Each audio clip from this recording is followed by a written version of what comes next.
Hello. Covid ടൈമിൽ start ചെയ്തൊരു journaling ഡയറീൻ്റെ ടൂറാണ് ഞാൻ ഇപ്പോൾ കാണിക്കാൻ പോണത്. ഞാൻ കുറേ ചേർന്നിട്ടുണ്ട്, ഈ ചെറുതും വലുതായിട്ട് കുറേ ഉണ്ട്. ചെറുതാണ് കൂടുതൽ. പിന്നെ അന്ന് ഈ ജേർണലിങ്ങൊക്കെ ട്രെൻഡ് ആവാൻ തുടങ്ങിയ സമയത്ത് ഒരു യൂട്യൂബർ ഉണ്ട് ഇങ്ങനെ നല്ല സിസേഴ്സും കുറേ വിൻറ്റേജ് തീമിലെ സ്റ്റിക്കേഴ്സ് വെച്ച് ജേർണൽ ചെയ്യണത്. അപ്പോൾ അവരുടെ സ്റ്റിക്കേഴ്സൊക്കെ കണ്ടിട്ട് എനിക്കിങ്ങനെ ജേർണൽ ചെയ്യണമെന്ന് ഭയങ്കര ഇതായിരുന്നു. പക്ഷേ അതുപോലെ സ്റ്റിക്കേഴ്സ് ഇവിടെ കിട്ടാത്തതുകൊണ്ടും പിന്നെ മേടിക്കാനൊക്കെ നല്ല കോസ്റ്റ്ലി ആയതുകൊണ്ട് ഞാൻ ഗൂഗിൾ നോക്കിയിട്ട് കുറേയൊക്കെ വരച്ച് സ്റ്റിക്കേഴ്സ് ഉണ്ടാക്കിയിട്ട് ചെയ്ത ജേർണലിംഗ് ആണ് നിങ്ങളിപ്പോൾ കാണുന്നത്.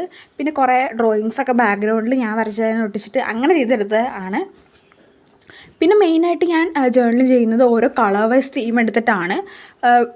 നിങ്ങളിപ്പോൾ പിങ്ക് തന്നെ നിങ്ങളിപ്പോൾ 2-3 പ്രാവശ്യം കണ്ടിട്ടുണ്ടാവും.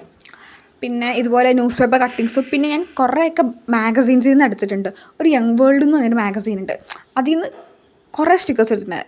പിന്നെ ഈ ഡേറ്റൊക്കെ ഞാൻ എഴുതിയിട്ടുണ്ട് കേട്ടോ. പിന്നെ ഈ ഹാരി പോട്ടർ തീമിലെ മിക്ക സാധനങ്ങളും മാഗസീനിൽ നിന്നാണ്. പിന്നെ ഞാൻ കുറച്ചൊക്കെ ഞാൻ എഴുതി അങ്ങനെ ഇട്ടു. ഞാൻ ഭയങ്കര ഹാരി പോട്ടർ ഫാനാണ്. പിന്നെ ഇതിൻ്റെ ഡേറ്റ് എഴുതിയിട്ടുണ്ട്. പിന്നെ അടുത്ത ചെയ്തൊരു ക്യാറ്റ് തീമാണ്. ക്യാറ്റ് തീമിൽ എനിക്ക് കുറേ സ്റ്റിക്കേഴ്സൊന്നും കിട്ടാത്തതുകൊണ്ട് ഞാൻ കുറച്ച് കോട്ട്സൊക്കെ അഡ്ജസ്റ്റ് ചെയ്തു. അവസാനം ചെയ്ത ജേർണലിംഗ് ആണ് ഈ BTS theme journaling. BTS theme journaling ഇതുപോലെ ഗൂഗിളിൽ സ്റ്റിക്കേഴ്സൊക്കെ വരച്ചെടുത്ത് ചെയ്തതാണ്. അപ്പോൾ ഇഷ്ടപ്പെട്ടെങ്കിൽ ലൈക്ക് ചെയ്യാൻ മറക്കണ്ട.